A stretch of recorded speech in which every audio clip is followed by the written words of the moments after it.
जब हंसमुनि रामपाल जी हैं तो जेल में क्यों? हंसमुनि कौन है? जेल में बैठा हुआ है हंसमुनि, जो अपने आप को कबीर कहाएगा, जो कहेगा मैं ही कबीर हूँ, जो बड़े बड़े चमत्कारों का दावा करेगा, कैंसर ठीक कर दूंगा। जो नाम ले लो, सब त्याग दो, मर्यादा सब पुरानी पूजाएं, गारंटी देता है दास्ते कैंसर का बाप कौन बोल रहा है? वही हंसमुनि बोल रहा है। जपो कलिंग, जपो हरियम शरियम सोहम, ये कौन है?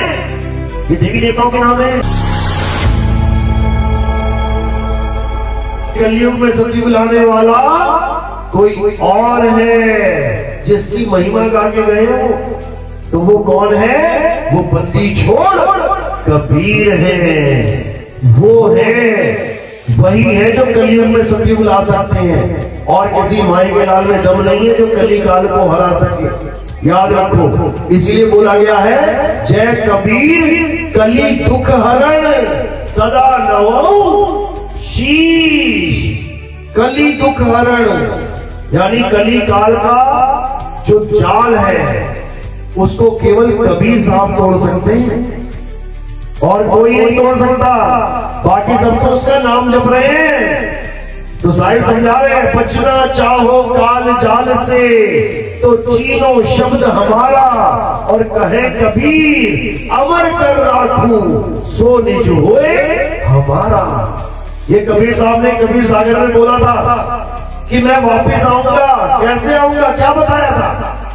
धर्मदास जी को बोला उन्होंने, इतना मोटा ग्रंथ है, खरीदने न जाके। क्या बोले? 12 पंथ काल फुरमाना, भूले जीव न जाए ठिकाना।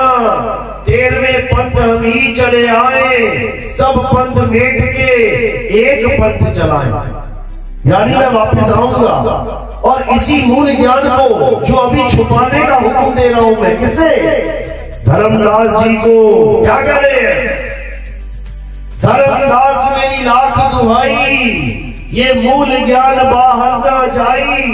मूल ज्ञान को तुमने गुप्त रखना है, और क्या बताना है? पवित्र ज्ञान। यानी किससे कहानियां सुनाते जाओ, काल ऐसा था, माया ऐसी थी, 3 गुण ऐसे थे।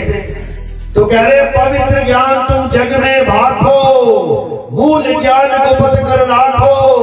मूल ज्ञान बाहर जो पढ़ी, पिछली पीढ़ी हंस न तरही। मूल ज्ञान तब लग छुपाई, जब लग द्वादश पंथ न मिट जाए। द्वादश पंथ कौन सा है?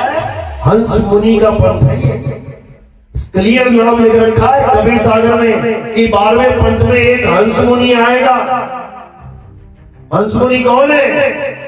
जेल में बैठा हुआ है हंस मुनि, जो अपने आप को कबीर कहाएगा, जो कहेगा मैं ही कबीर हूँ, जो बड़े बड़े चमत्कारों का दावा करेगा, कैंसर ठीक कर दूंगा, एड्स ठीक कर दूंगा। कौन बोल रहा है? वही हंस मुनि बोल रहा है। 600 साल पहले कबीर सागर में ये सारा लिखा जा चुका है। वही हंस मुनि का खेल जब खत्म होगा तो कहते हैं 13वें पंथ का उजागर होगा। कब होगा? 11 अक्टूबर 2018 को उसी हंस मुनि को जेल हो गई। कौन सी जेल? उम्र कैद की जेल। 11 अक्टूबर 2018 को रामपाल जी महाराज की बात कर रहा हूं मैं, और ये हंस मुनि, उसको जेल हुई। 12वें पंथ का खात्मा और 13वें पंथ का उजागर। 13 ही तारीख को, 13 अक्टूबर 2018 को हमारा YouTube चैनल बना, और इस 13वें पंथ की दोबारा से नींव रखी गई। दोबारा से क्यों बोल रहे हैं? क्योंकि 13वें पंथ की नींव मदन साहिब के द्वारा रखी गई थी। जब मदन साहिब और कबीर साहब की वार्तालाप हुई संवत 1943 में, तो मदन साहिब को कबीर साहब ने क्या बोला? एक ग्रंथ छपा हुआ है, 1986 में छपा था। 1986 में छपा था। कहां छपा था? पड़ैया आश्रम पे, जौनपुर में, यूपी में। उस ग्रंथ का नाम क्या है? अभिनंदन। क्यों रखा गया उस ग्रंथ का नाम अभिनंदन? क्योंकि अभिनंदन कहते हैं स्वागत को, स्वागत। उसका नाम कबीर वाणी, कबीर ज्ञान, कबीर ये, कबीर अभिनंदन ही क्यों रखा गया? क्योंकि उस ग्रंथ में कबीर साहब मदन साहब को वादा कर रहे हैं कि दोबारा फिर वापस आऊंगा मैं और इसी ज्ञान को पूरे संसार में उजागर कर दूंगा। कैसे करूंगा? क्या बोला मदन साहब को? कहते हैं चौथी गद्दी होई अवतारा,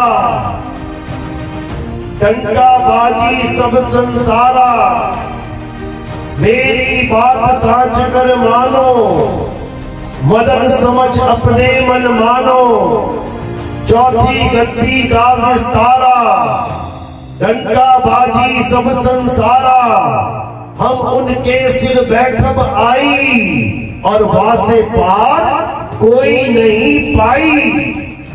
कहते हैं अभी तो मैं तुम्हें जो ज्ञान दे रहा हूं इससे सबका कल्याण होगा, जिसको तुम नाम दीक्षा दोगे होगा, लेकिन इसका पंथ का उजियारा नहीं होगा, ये बड़े गुप्त रूप से चलेगा। पर जो जीव आएंगे जिज्ञासु जीव, उनकी मुक्ति होती जाएगी, तुम देते जाना नाम दीक्षा। लेकिन एक समय ऐसा आएगा जब इसी पंथ में एक साधु आएगा और उसके सिर के ऊपर मैं बैठूंगा जाके, तब जब ये ज्ञान प्रचार होगा तो पूरी दुनिया में ये प्रचार होगा। हिंदू मुस्लिम सिख ईसाई सब में ये प्रचार होगा, पंडित मौलवी काजी सब में भी प्रचार होगा, ऊंची जात छोटी जात बड़ी जात छोटी जात सब में ये प्रचार होगा और सब एक झंडे के नीचे आ जाएंगे। ये कौन से ग्रंथ में लिखा हुआ है? अभिनंदन ग्रंथ में। जिसको चाहिए हो वो मुझे संपर्क कर सकता है। मेरा नंबर है 9256111007। ये तब का लिखा गया है जब कबीर साहब और मदन साहब इन दोनों की मुलाकात हुई। कैसे मुलाकात हुई, क्यों हुई, ये आपको सत्संग में मिल जाएगा। आप YouTube चैनल पे सत्संग सुनिए, कहत कबीर सुनो भाई साधो नितिन दास, या फिर नितिन दास के सत्संग, ये टाइप करेंगे आ जाएगा। पूरे विवेक के साथ सुनना है, बिना पक्षपात के सुनना है। ये नहीं सोचना है मेरा गुरुजी तो कोई और है, मैं इसके सत्संग क्यों सुनूं, बिल्कुल गलत। कबीर साहब समझा रहे हैं, सबका हुक्का लीजिए सांचा शब्द निहार, और पक्षपात मत कीजिए कहे कबीर विचार। कभी भी पक्षपात मत करना ज्ञान के मामले में।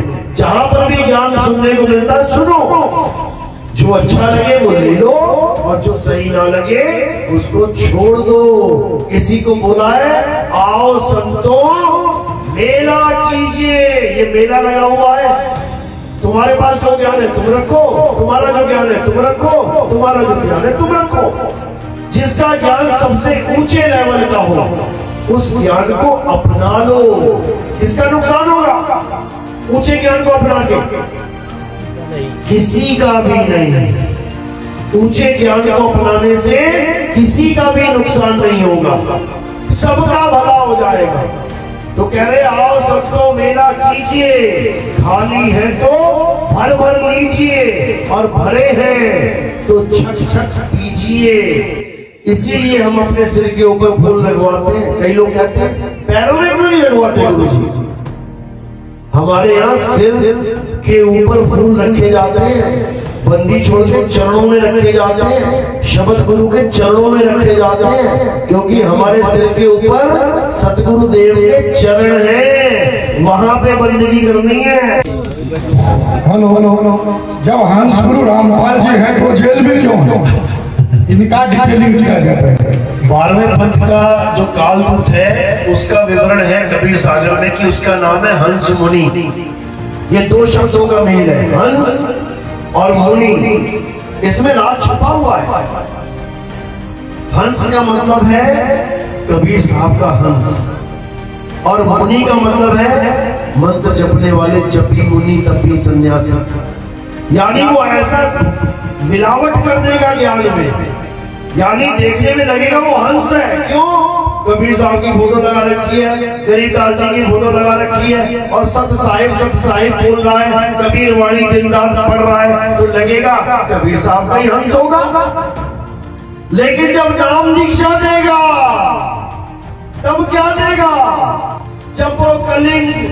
जपो हरियम शरियम सोहम। ये कौन है? ये देवी देवताओं के नाम है।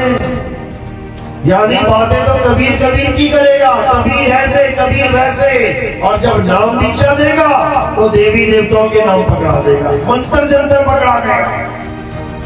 इसीलिए दोनों नामों को एक साथ फिट करके इसका नाम कबीर साहब ने रखा है हंस मुनि। हंस मुनि, जो देखने में हंस लगेगा लेकिन सारे काम मुनियों वाले हैं। दीपक भी जलवा देगा फोटो के आगे। बताओ कबीर साहब ने कब कहा कि जड़ फोटो के आगे, जड़ मूर्ति के आगे माथा टेको? कबीर साहब कहते हैं बादल पूजे हरि मिले तो मैं पूजू पहाड़। तो क्या करवा रहे हो? पत्थर पुजवा रहे, फोटो पुजवा रहे, कैलेंडर पुजवा रहे। तो कबीर साहब के जड़ पूजा नहीं है भाई, कबीर साहब के शब्द गुरु की पूजा है। हम फूलों को भी सिर के ऊपर रखवाते हैं क्योंकि शब्द गुरु के चरणों में विराजमान हो जाए, शब्द गुरु की पूजा हो। इस काया की पूजा नहीं करनी है, ये काया नाशवान है। हम शब्द के पुजारी हैं, हम शब्द के ध्याता हैं, हम शब्द को मानने वाले हैं। कबीर साहब भी शब्द के पुजारी हैं। एक आरती में आता है अविनाशी की आरती गावे सत्य कबीर। तो बताओ, लोग कह रहे कबीर कबीर कबीर, वो कह रहे अविनाशी की आरती करो। अविनाशी कौन है? शब्द गुरु अविनाशी है, जो जीव को पीव की अवस्था का ज्ञान दे देते हैं। तो अब इसी को समझना है।